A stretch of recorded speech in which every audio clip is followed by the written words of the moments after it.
To the world, Beatrice Langley was traveling through Bhutan, seeking enlightenment among the clouds.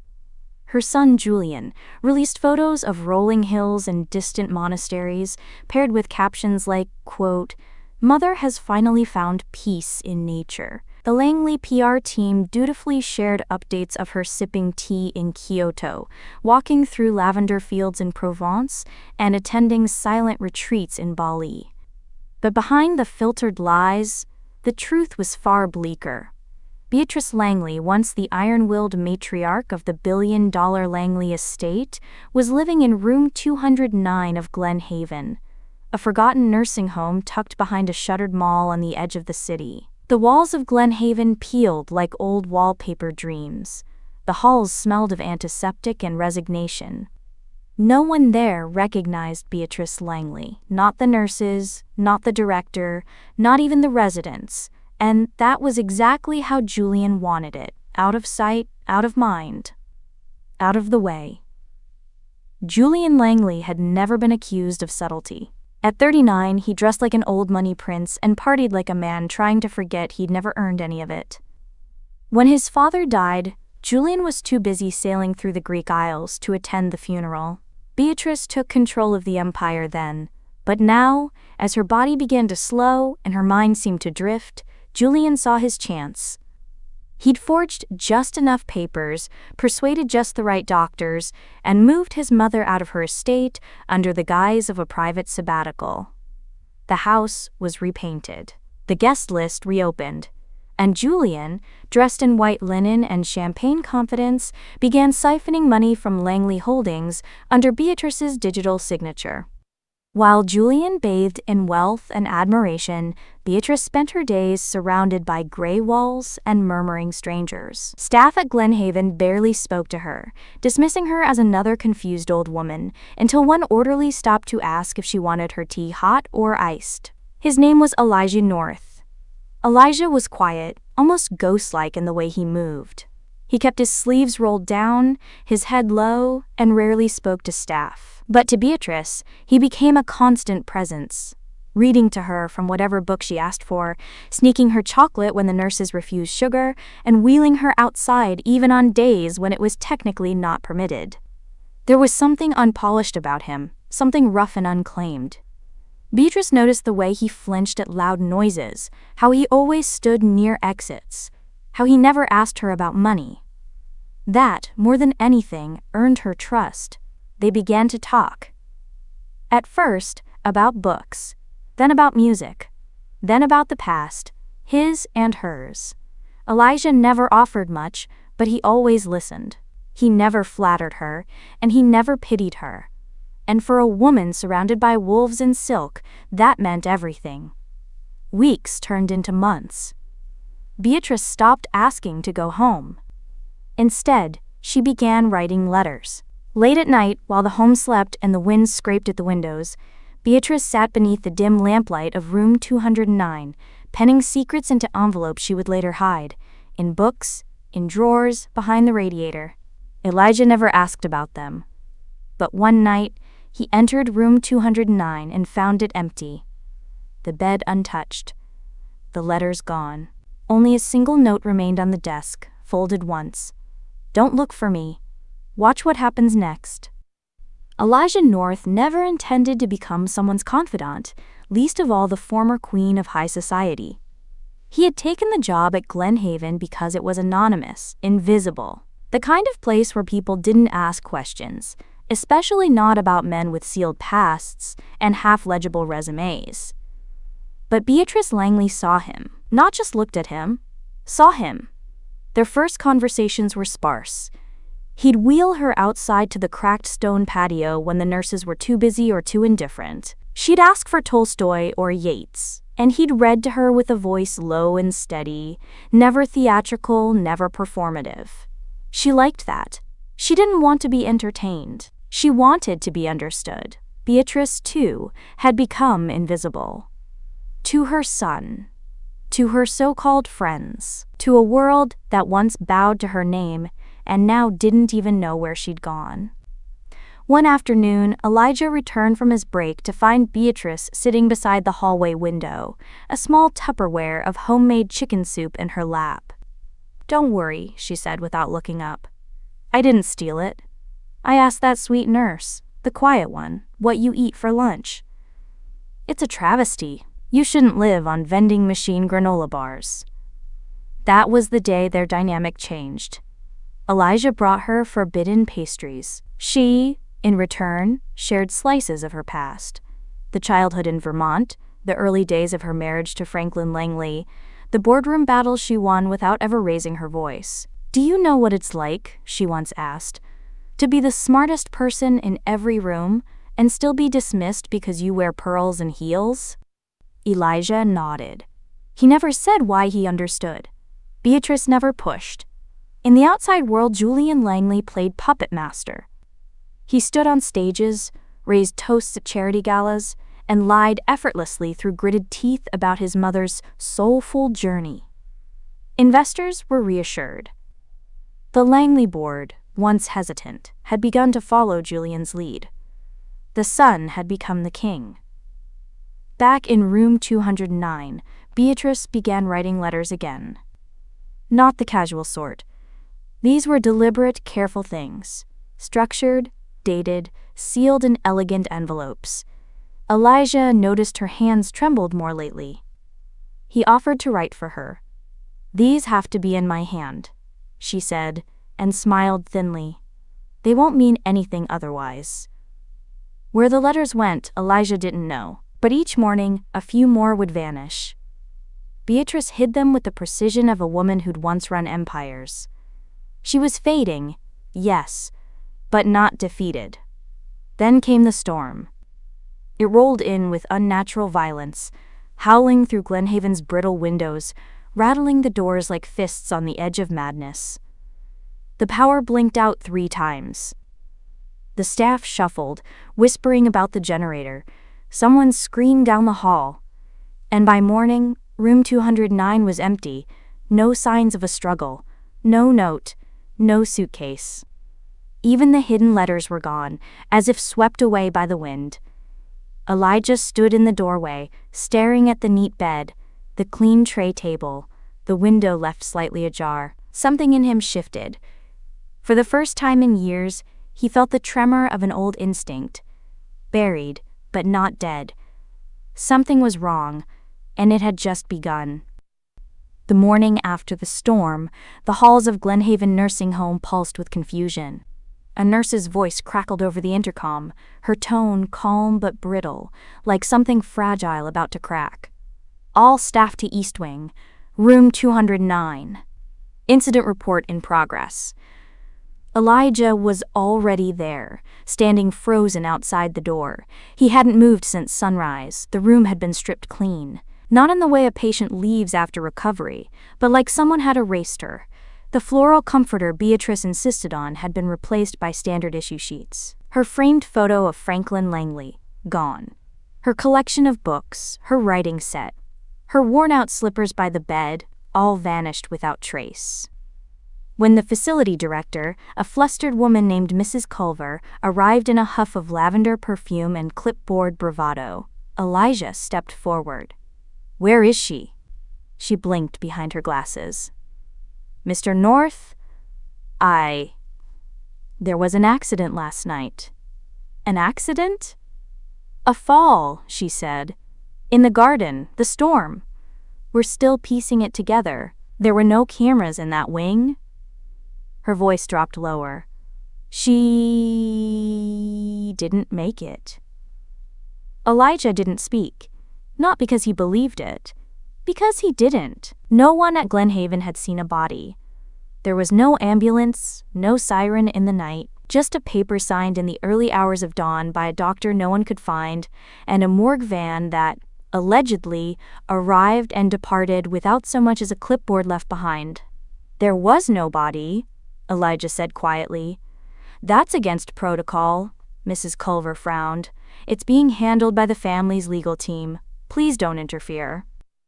And just like that, room 209 was reassigned to a man with early-stage dementia who mistook every visitor for his dead wife. The Langley name was never spoken aloud again. 2 days later, the world learned that Beatrice Langley was dead. Julian Langley, dressed in his signature dove gray morning suit, delivered a eulogy on the steps of Langley Tower. His voice broke in all the right places. He said things like, quote, "She passed peacefully among the flowers she loved, and we respected her privacy, and we asked the public to do the same." Photos of the, quote, "grief-stricken son" made the rounds online, each more rehearsed than the last. What he didn't share was that, behind closed doors, he was already planning the next move. Beatrice's estate was vast, an empire built on pharmaceuticals, clean energy, and tech stocks.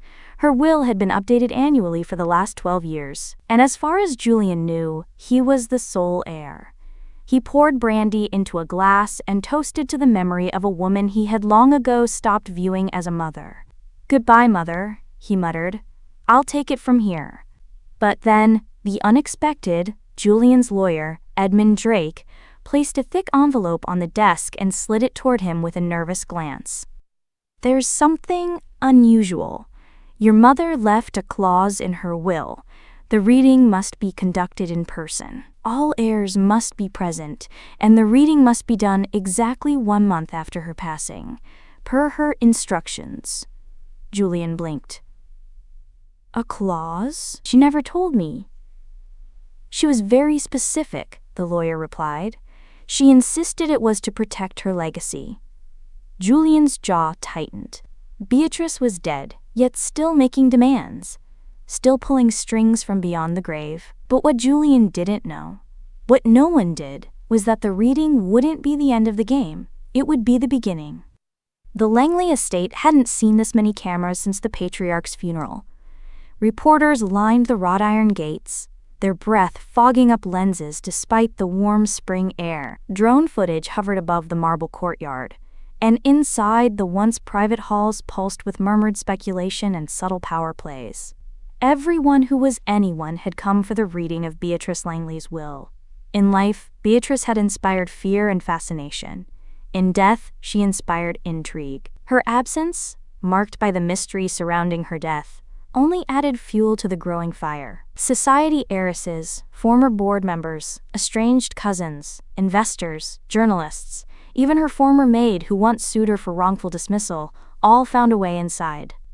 But no one drew more attention than Julian Langley. Draped in a custom midnight black Tom Ford suit and flanked by 2 PR handlers, Julian arrived not as a grieving son, but as a man already in possession. He didn't sit. He claimed the head chair. He didn't nod at others. He let them nod to him.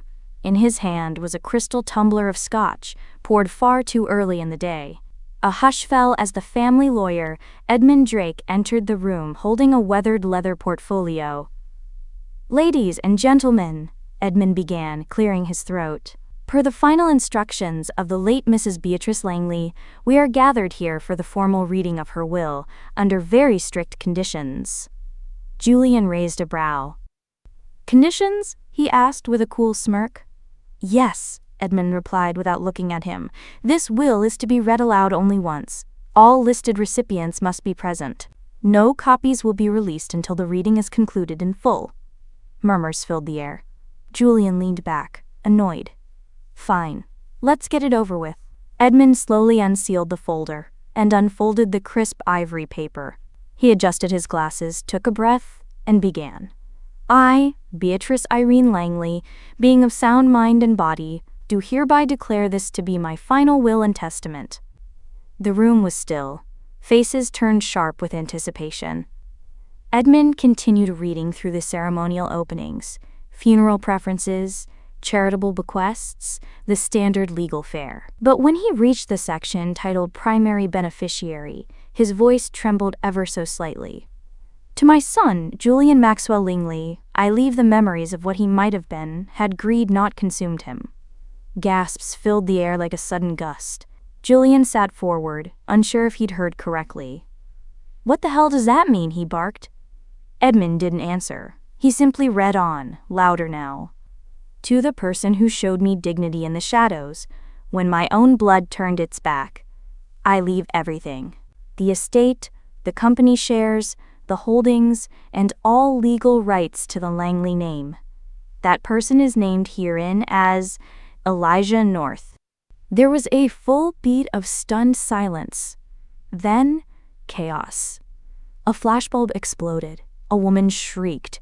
Julian lunged from his chair. Who the hell is Elijah North? Cameras zoomed in as murmurs spread through the marble hall like wildfire. Elijah's name was not on any guest list. No one recognized the name.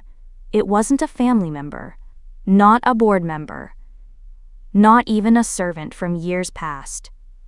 Then, as if summoned by the name itself, a man entered quietly from the rear of the room. No one noticed him at first. He wasn't dressed for the occasion. A simple dark jacket, no tie, and eyes that looked like they'd seen too much to be surprised by anything. Elijah North walked to the front of the room, silent as a shadow. Julian turned to face him, confused, furious, unnerved. Elijah said nothing. Not yet. But behind his silence was a storm that had been building for months, and Beatrice Langley, even in death, had just ignited it. Julian Langley did not take humiliation lightly. The moment the camera stopped flashing and the last guest exited the marble halls in hushed confusion, Julian slammed the doors to the Langley study shut and erupted like a man betrayed by the gods. "Who the hell is Elijah North?" he growled, pacing furiously. Edmund Drake stood cautiously by the fireplace, clutching Beatrice's will like a ticking bomb. "I told you. He was named directly by your mother." "He's not family," Julian snapped. "He's not even someone she ever mentioned. This is fraud, insanity." He threw his tumbler against the hearth. Glass shattered across the polished floor. That night, Julian mobilized every weapon in his arsenal. His legal team filed a petition to contest the will before sunrise. The Langley PR machine went into overdrive, leaking carefully framed statements to the media. An alleged stranger, questionably named as heir, concerns over Beatrice Langley's mental state, manipulation suspected. Within 48 hours, the media had turned. "Who is Elijah North?" blared headlines across financial networks and social tabloids alike. Reporters dug. But there was shockingly little to find. Elijah North had no known family, no social media presence, no employment records beyond Glenhaven. His address on file led to an abandoned duplex in a forgotten part of the city. His Glenhaven personnel file was sparse, barely a page, and the photo attached was slightly blurred. The tabloids ran wild. Ex-con caretaker claims fortune. Beatrice's final betrayal or mental decline. One outlet posted a grainy photo of Elijah pushing Beatrice's wheelchair, implying impropriety. Another anonymous source suggested coercion, hinting that Beatrice had been vulnerable, perhaps even under duress in her final months. But Elijah North had vanished. By the time Julian's lawyers attempted to serve him court papers, he was already gone from every system. No bank accounts, no rental records, no known employer. The man had disappeared like smoke from a blown-out candle. Julian's frustration twisted into obsession. He poured money into private investigators. He demanded access to Glenhaven's internal security footage. But mysteriously, all files from the final month of Beatrice's stay had been corrupted. A storm-related technical failure, the director claimed. "He's playing me," Julian muttered one night, standing alone in Beatrice's old bedroom. "She's playing me, even from the grave." But it wasn't just ego at stake now. Langley Holdings had already begun to buckle under the pressure of the press. Investors wanted answers. Board members whispered in back rooms. And beneath all of it, Julian could feel it. The shifting of power. Something invisible, yet undeniable, was working against him. Then, one of his investigators returned with something strange. "Sir, we pulled juvenile records matching Elijah's birth year and aliases. Sealed. But someone paid to keep them that way. We also found something else." He handed Julian a copy of an old newspaper article, yellowed and crumpled at the edges. The headline read, "Youth Escapes Foster Home Fire. Criminal History Sealed. Suspect still at large. The boy in the photograph was blurry, but unmistakable. It was Elijah. Julian stared at the photo in stunned silence. "What the hell were you hiding, Mother?" The envelope arrived at precisely 9:17 a.m., hand-delivered by a courier with no return address. It was thin, elegant, and smelled faintly of lavender and old paper. The recipient was Mara Delaney, a junior investigative journalist at the Morning Register, best known for chasing local political scandals and corporate corruption. She hadn't covered anything as high-profile as the Langley inheritance scandal until now. Inside the envelope were 3 folded letters handwritten in a sharp, familiar script. They were dated within the final month of Beatrice Langley's stay at Glenhaven. Each letter began the same way: "If this has reached you, then I am either gone or have chosen to be." Mara read the first one 3 times before she dared to breathe. It wasn't just a letter, it was a confession. A record, a time capsule of paranoia, betrayal, and sharp-eyed truth. "Julian," Beatrice wrote, "has always been a master of performance. I once mistook it for charm. I know better now. He wanted me gone long before my bones began to ache. The nursing home was just the final stage of his plan, to make me disappear gently, like steam off a teacup." The letter detailed Julian's power grabs, his siphoning of Langley Holdings funds, the fabricated signatures, the offshore transfers. It spoke of whispered phone calls she overheard at night from her room at Glenhaven, where Julian discussed selling off key divisions of the company behind her back. But it wasn't all about Julian. The second letter turned unexpectedly intimate. It described her friendship with a young man who never asked for anything and yet gave me everything I had been starved of: time, dignity, and truth. "Elijah North came to me without pretense. He offered no flattery, no manipulation. He reminded me that I still had worth, that I was not invisible, that my life still meant something." Beatrice didn't ignore the darkness in Elijah. In fact, she acknowledged it with startling clarity. "He has secrets, deep ones. I can see them under his skin, like bruises that never healed. But I do not fear him, because despite what he hides, he chose compassion over calculation, something my own son could never manage." By the time Mara opened the third letter, her fingers trembled. This one was different. It had no date, no formal greeting. Just one line: "If you are reading this, then I've won." Attached was a list of locations, places within the Langley estate, within Glenhaven, and one unexpected address in a neighboring town: a private storage locker. Mara's instincts flared. This wasn't just a trail, it was a buried minefield. Later that afternoon, she published a limited story under the headline, "Matriarch's Handwritten Letters Hint at Betrayal, Secret Heir, and a Faked Goodbye." She didn't reveal the letter's full contents. Not yet. But the media exploded anyway. Within hours, #Langley letters trended on every platform. Opinion hosts speculated whether Beatrice was manipulated or manipulating from beyond the grave. Investors panicked. Julian's name was suddenly toxic in boardrooms. And somewhere in the chaos, Elijah North, still off-grid, read the article from a cracked phone screen in a windowless motel room. He stared at the line. "If you are reading this, then I've won." His jaw tightened, because Beatrice's victory was beginning to cost him more than she had warned. Elijah North had always believed that the past, if buried deeply enough, would stay quiet. But in the Langley spotlight, nothing stays buried for long.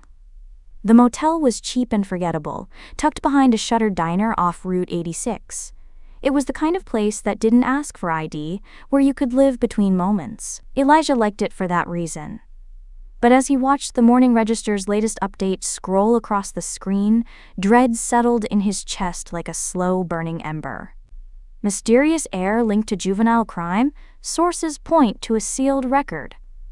It hadn't taken long. Once Julian's team leaked Elijah's name to the press, every scavenger in the city started digging. His past? sealed by court order when he was 15, was no longer a matter of if, but when. And now, the headlines were narrowing in on Danton Cruz. Danton had once been like a brother. Foster homes made strange families of strange boys. Elijah and Danton were placed together in 3 homes, each worse than the last. The final one was supposed to be their fresh start. It turned into a nightmare. There had been a fire, a home gutted by gasoline and fear. Only Elijah and Danton survived. The official story was vague, shrouded in legal barriers. 2 boys fled a burning home, both suspected of knowing more than they let on. One disappeared. The other, Elijah, was found hiding in a drainage tunnel 3 towns over, smoke still clinging to his jacket. No charges, just a sealed file and a promise to start over. He did, or at least he tried, but now Danton Cruz had resurfaced. The message came as a voicemail sent from an untraceable number. "Funny how your name's finally worth something. I always told you, Eli, nothing stays buried forever. You owe me. Time to pay." Elijah stared at the phone. He didn't flinch. He didn't breathe. Then he powered it off and tossed it into the motel sink. Back in the city, Mara Delaney followed the trail from Beatrice's letters to the final location, a storage unit just outside Langley Ridge. It was registered under the name E. Hartley, a name that didn't appear in any Langley records. But when she opened the unit, it was unmistakably Beatrice's. Inside were boxes of old photographs, voice recordings on cassette tapes, and legal documents. But the real prize sat in a blue velvet binder labeled North, Elijah. Personal Evaluation. The files revealed something astonishing. Beatrice had commissioned a private investigation on Elijah months before naming him heir. The report detailed his work history, the sealed records, and even a psychological assessment. She had known. All of it. The last page was in her handwriting. "He has darkness, yes, but unlike my son, it's a darkness born of pain, not privilege. Pain still has the capacity to feel. Julian is beyond redemption. Elijah might not be." Julian, meanwhile, was losing ground. Public opinion was turning. Board members were distancing themselves. One even resigned. But what unnerved him most was the silence. Elijah wasn't defending himself. He wasn't speaking to the press. He wasn't playing the game. What is he waiting for? Julian spat into his phone. On the other end, a new voice answered, rough, unfamiliar, and calm. "He's waiting for me." Julian paused. "Who is this?" "A mutual ghost," said the voice. "Name's Danton, and you and I, we might have something to trade." The boardroom at Langley Holdings was unusually tense. 12 chairs circled the polished obsidian table, but only 9 were filled. The other 3 sat empty, visibly symbolic of the instability brewing in the heart of the Langley empire. Julian Langley sat at the head, sleeves rolled to his elbows, tie undone, eyes rimmed red. His tone was clipped and seething. "Enough of this morning theater. We need to pivot. Restore public confidence. Reclaim control." An elderly board member cleared his throat. "Control over what exactly? The company? The estate? The name? Because by law, Mr. Langley, you currently own nothing." That word nothing stabbed Julian deeper than he let on. Since the will reading, he'd been frozen out of Langley operations. The company was in limbo, suspended between scandal and silence, and Elijah North, the man at the center of it all, was nowhere to be found. Until now. Julian's lawyer, Edmund Drake, entered the room quietly. In his hand was a slim manila folder stamped confidential addendum. "You're going to want to sit down for this," he said. Julian didn't. Edmund took a breath, opened the folder, and read aloud. Per Clause 17 of Beatrice Langley's final will. "Should I, Beatrice Langley, be proven to have staged my own death, falsified my demise, orchestrated my disappearance, or otherwise manipulated events surrounding my alleged passing, then all bequeathed assets shall revert to my possession upon presentation of credible proof of life, barring any acts of violence or fraud against me." The room fell silent. "A? Resurrection clause?" Julian whispered, the words barely forming on his tongue. She planned this, Edmund said, anticipated every move. She left a trapdoor in her own will. For the first time, Julian's voice trembled. Are you telling me there's a possibility she's alive? Edmund didn't respond directly. Instead, he slid another document across the table. A fax tip from an anonymous sender, time-stamped that morning. It was a photo, grainy but unmistakable. A woman, white-haired and elegant, even in a simple coat, standing outside a small chapel in the French countryside. She was lighting a candle, face turned just enough to reveal a sharp, familiar profile. Beatrice Langley. Julian's hands clenched. Where was this taken? Rochefort-sur-Loire, Western France. The date stamp is 3 days ago. Julian shoved his chair back with a screech. Get me a jet. Across the Atlantic, Elijah North already knew. He had been following a breadcrumb trail of letters and safe deposit keys left by Beatrice. She'd told him to stay hidden. But now that the world believed she might be alive, the game had changed. And he wasn't the only one searching. Because someone else was hunting her. Someone who didn't care about inheritance or legacy. Danton Cruz. He was out of the shadows now, his demands escalating. Cryptic messages, broken phone calls, blurred surveillance photos sent directly to Elijah's motel burner.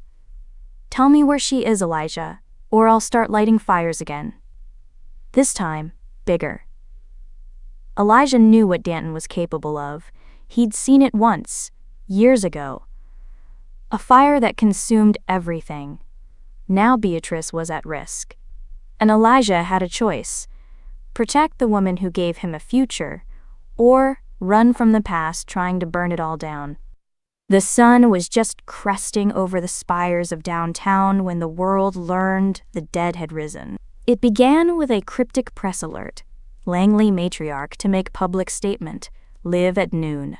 No one believed it. Some thought it was a marketing stunt, a posthumous video, a digital deepfake. But when the podium was wheeled into the Langley estate's central courtyard, surrounded by rows of cameras, microphones, and gasping reporters, it became clear that the impossible was real. Beatrice Langley was alive. She stepped into the morning light in a charcoal suit, sharp-lined and severe, her silver hair swept back like a crown. She looked older, yes, but not defeated. There was a steel to her spine, a precision in her stride. She approached the microphone with no guards, no advisors, no handlers, just her. The world held its breath. My name is Beatrice Irene Langley, she began, voice calm and resolute. Despite reports to the contrary, I am not dead. The reporters exploded. Where have you been? Did you fake your death? Why name a stranger in your will? She raised one hand. Silence. Months ago, I was placed, against my will, into Glenhaven nursing home. My son, Julian, told the world I had chosen to retreat and rest. In reality, I was removed from my home, cut off from communication, and left in conditions unfit for any human being. Flashes popped like fireworks. Julian, watching from inside the estate, turned pale. I remained silent because I needed to be sure of who my son had become, sure of the rot that had taken hold of my legacy. She paused. Then, I staged my death because it was the only way to shine a light on the lies, and I left everything to Elijah North, a man whose name none of you knew, because he reminded me of something I had forgotten: dignity, mercy, the courage to stand quietly beside someone when they are at their lowest. Inside the estate, Julian hurled his tumbler at the TV. It cracked, but didn't break. Beatrice continued. Yes, Elijah has a past. So do I. So does my son. But only one of them chose to rise from it without asking for anything. Suddenly, chaos erupted. A single shot rang out. Sharp. Echoing. Beatrice staggered mid-sentence, then collapsed behind the podium. Screams. Panic. Cameras caught the blur of a hooded figure sprinting from the crowd, shoving past security. A second shot cracked the air, this one missing. Reporters hit the ground. Someone shouted, "Call 911." Elijah North was already moving. He'd been watching from the alley beside the estate wall, waiting in case Beatrice needed him. Now he ran toward the podium, even as others fled. He dropped to his knees beside her. Blood bloomed across her left shoulder, staining her suit. But her eyes were open. "It was him," she whispered, voice thin. "It was Danton." Elijah turned, just as the shooter disappeared into the maze of Langley Gardens. The hospital confirmed it hours later. Beatrice would survive. The bullet had missed her heart by centimeters. But the damage was done. The world had seen her alive. And seen her bleed. And the shadows Elijah tried to outrun had found their way into the light. Julian was arrested that night. Wire fraud. Elder abuse. Conspiracy. He protested innocence, claiming he had no knowledge of the attack. The police weren't sure. But Elijah was. Because the shooter wasn't Julian. It was someone far worse. The Langley estate, once a symbol of opulence and control, was now under federal lockdown. Police tape fluttered in the breeze over the marble steps where Beatrice had fallen. Inside, forensic teams cataloged decades of secrets in ornate rooms built to silence them. Paintings came down, vaults were opened, and the portrait of Julian Langley, commissioned just months ago, was quietly removed from the family gallery. Julian himself sat behind bars, facing a spiraling storm of charges: financial crimes, elder abuse, embezzlement. Though there was no evidence directly linking him to the shooting, public opinion had turned. He was no longer the grieving son. He was the architect of a kingdom built on ambition, lies, and neglect. Beatrice Langley, however, had survived. Her recovery was slow, but steady. She refused private care, opting instead to heal in the very hospital where she once refused to fund a wing. Now, she walked the halls quietly, reading charts, talking to nurses, watching. It was as though her brush with death had granted her not just clarity, but purpose. Elijah visited just once. He sat at the edge of her bed, the same way he had sat beside her wheelchair at Glenhaven. His hands were still calloused, his eyes still haunted. "You should have told me you were planning all of this," he said softly. "Would you have agreed to help?" she asked. He smiled faintly. "Probably not." There was a pause. Long. Heavy. "You're not safe," he finally said. "Danton's still out there." "Let him come," Beatrice replied. "I'm done hiding. From my son. From the world. From death." Elijah looked away. "Then I'm staying close." "No," she said, her tone like iron wrapped in silk. "You've already given me more than anyone else ever has. Now go live." He stood. He didn't hug her. Neither of them were made for easy goodbyes. 2 weeks later, the world gathered once more. This time not for spectacle, but for a final announcement. Beatrice, seated beneath the glass rotunda of Langley Tower, appeared before the cameras with a single sheet of paper. "This is the final revision of my will," she said. "There will be no further updates." Everyone leaned in, waiting for the next twist. Would she reclaim everything? Give it all to Elijah? Take back the empire her son tried to steal? "I am no longer leaving my fortune to any individual," she said. "Not even to myself." A wave of stunned silence. "Everything. My assets, company shares, real estate, and personal wealth will be transferred to a newly created fund. A trust for abandoned elders. Those who, like me, were cast aside once their usefulness ended. Those who were forgotten." Gasps. She continued. "The fund will operate independently, guided by a board of caretakers and social workers, not politicians or family names. Its mission is simple: to remind the forgotten that they matter." Reporters scrambled to type. The internet exploded, and then, without fanfare, she added one final note. "To Elijah North, I offer no inheritance, only a name." A name that once meant power and now will mean mercy.